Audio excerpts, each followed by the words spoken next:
This is Steven Winsenberg, and I'm thrilled to have with me Richard Sherman. You recognize his name as one of the Sherman brothers, and you certainly recognize his music because he has written scores of songs that we all sing all the time. Supercalifragilisticexpialidocious, the Winnie the Pooh song. If you go down to Disney World, you'll hear the Tiki Tiki song, or It's a Small World. And, of course, he won the Oscar for Chim Chimaree from the Mary Poppins musical, and that, of course, opened on Broadway, and they're having huge success with this. What intrigued me is that they have tweaked some of your songs. Yes, they have, actually, because it was a British production, truly, and they had to change a lot of our story to work for the stage, and so a couple of brilliant young songwriters came in and added new material, and not transformed, but sort of adapted our songs into the new situations. And they did a very wonderful job. Did you have input on that? Did you get to give opinions? I had a chance to put my 2 cents in, yeah. Whether they listened to you or not, yeah. Yeah, they were pretty good about that. I formed some wonderful friendships with the new writers, and they're talented guys. Stiles and Drew, their names are, and they're both talented Englishmen. And we got along famously. I thought it was a wonderful job, and it's a team effort because there's a new book. The actual play is transformed and changed quite a bit, and yet the form is the same as the film. I think Walt will be proud of this property. I think Walt Disney, who really was the mastermind behind the Mary Poppins film, would have been very pleased with how it turned out on stage. Now, you got to tell us about the writing of Supercalifragilisticexpialidocious. None of us can understand how did you come up with that word? Well, would you believe we did it because we did it backwards? We did it docious ali expiistic Would you believe that? No. Okay. Well, you're pretty smart. Actually, no. We actually came up with the idea of a double talk word because Mary Poppins took the children, as you remember in the movie. They jumped into a sidewalk picture, and they had an adventure in this wonderful, wonderful make-believe world of imagination, and they have the Jolly Holiday.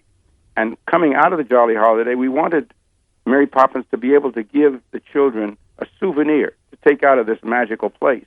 But you can't take a tangible thing like a seashell or a leaf from a tree or something, because there was all the imagination that they had. So we said, well, why don't we give them one of those crazy double talk words that we used to make up when we were kids in camp. When we were kids, Bob and I used to have these contests to see who could make the longest word. And there was the word in the dictionary at that time. The longest word was anti-disestablishmentarianism. Right, I remember. If you could say that, you were pretty bright. So we decided, well, if we could, come up with a word that made you sound bright and smart, then the kids could have something special. And we wanted it to be super colossal. I remember we started with super colossal, and anybody could remember super colossal. But colossal is just expected, and we wanted it to sound really obnoxious, and obnoxious didn't sound like too good of a word, so atrocious would sound more English, but it's an English story. So there we had super and atrocious. That's the beginning of it. And then we said, well, what rhymes with atrocious? Let's see now. You could be precocious. That's smart. Oh, good. That's cool. So we have precocious, atrocious. What rhymes with that? Well, docious. Why not? So there we had half the song. And we put in califragilistic just to make it sound double talky. And what's funny is the way they do it now in the Broadway version, they actually spell it out. Oh, I know. They sing it out and spell it out. SUPERCALIFRAGILISTEXPIALIDOCIOUS. And that's actually the way you spell the word. That's amazing. And they do it over and over again. And they go faster and faster when they do it. Yep. It's quite a show. Quite a show. Richard Sherman is Academy Award winner, Grammy Award winner, has 24 gold records, and now a kids series that they've got out. It's a CD and DVD series geared toward younger people. The CD's called Sing Along With Me. The DVD's called Learn Along With Me. Tell the listeners about this project. Well, this is a wonderful experience for me because I've written entertainment for years. I've written music for family entertainment.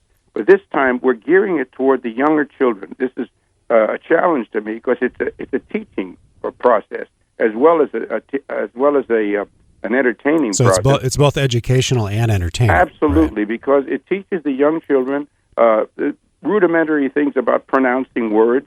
We have a little song called sing along with the little word is how to sing a sound, and so they can speak. They learn how to grade bells of the sounds of different tones, so they can hear higher and lower sounds, and they register them. And the rudimentary ideas about understanding mathematics. We have a bead stair. The stair is the steps of beads, and how 1 and 2 and 3 and 4 all add up together. It's a wonderful thing how to create a little tower, and the largest block and the smallest block, and where they go. And all these things are done with music and with wonderful, talented people. And it's an exciting thing that the concept is really wonderful. And the company is called Tiny Oaks. And, of course, we know from little acorns, great oaks grow. Yes. And so these tiny oaks are the little children who are learning. And there's a little character called Amanda Acorn. And she is the one that learns. She's the one that is the focus of these lessons that she learns from the various characters. And it's just a delight. It's a delight to listen to for adults. But, the Learn Along with Me is the first one, and then we're going to have a second DVD with more songs. So it's a really, truly a delight, and I'm very thrilled to be part of it. It really is kind of wonderful. Now, this is kind of a family project, isn't it?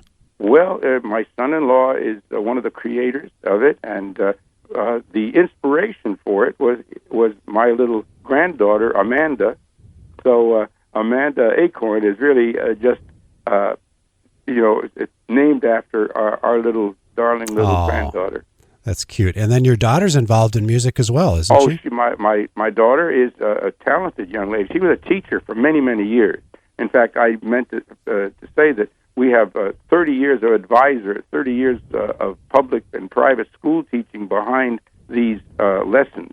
That's how we have all this stuff. And my daughter was a teacher, and so she also was a composer, and she composed a couple of the melodies in this DVD. So I didn't do all of them, but she did a couple of them. That's great. So we want educators to call in and tell us how you use music in teaching students.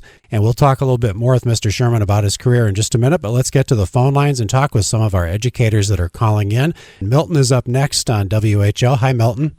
Hello, how are you doing today? Just great. Do you teach or what's... Yes, I do. My wife and I both. My wife teaches 6th grade and I teach high school. Great. And how have you seen music used in the educational process?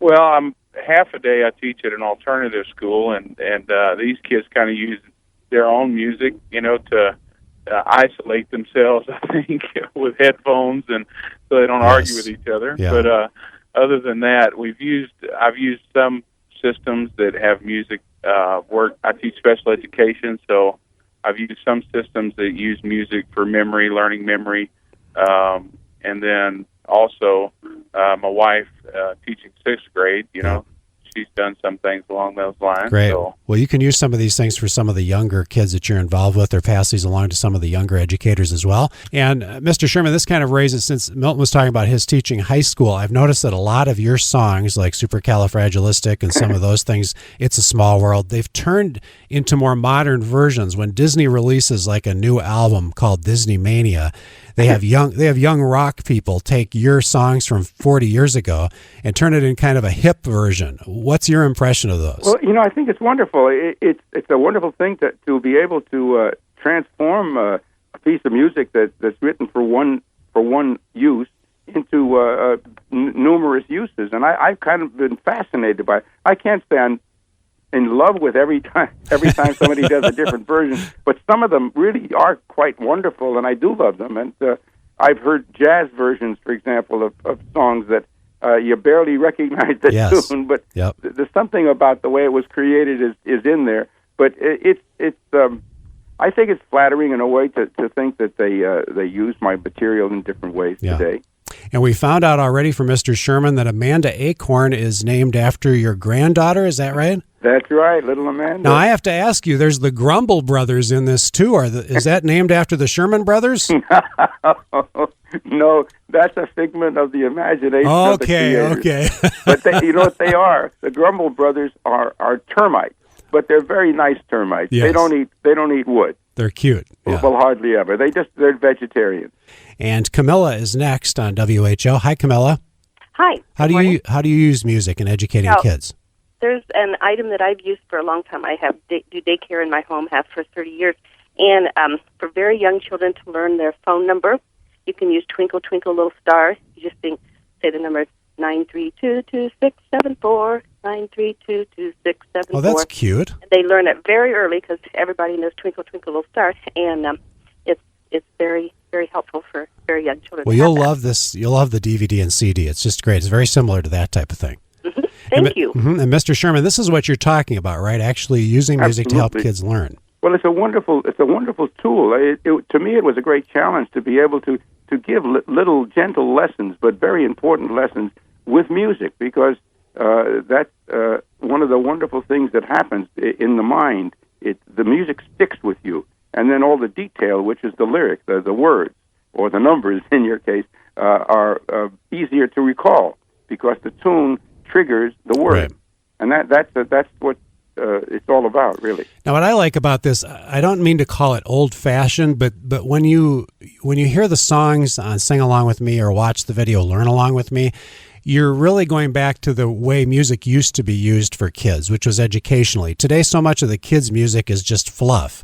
Is that kind of your feeling as well? Well, yeah, I don't want to say all of it because there's some very good stuff coming out too, but a lot of it is just repetition of if somebody did one thing, they're going to do exactly the same thing. They're cloning material that you've heard before, and I wonder half the time where the tune is, where's the melody. Yeah.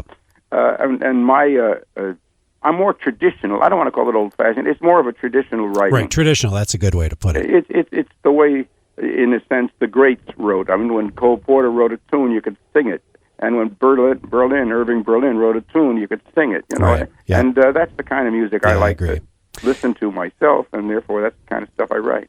Richard Sherman, the writer of Mary Poppins, Supercalifragilisticexpialidocious. Also, he wrote It's a Small World, some songs for the Jungle Book movie, Chitty, Chitty, Bang, Bang, the Charlotte's Web animated movie from years ago, 9 Oscar nominations, 2 Academy Awards, 3 Grammy Awards, 24 gold records, a star on the Hollywood Walk of Fame. Thanks for being with us today. Well, thank you. It's a great joy to be with you, too.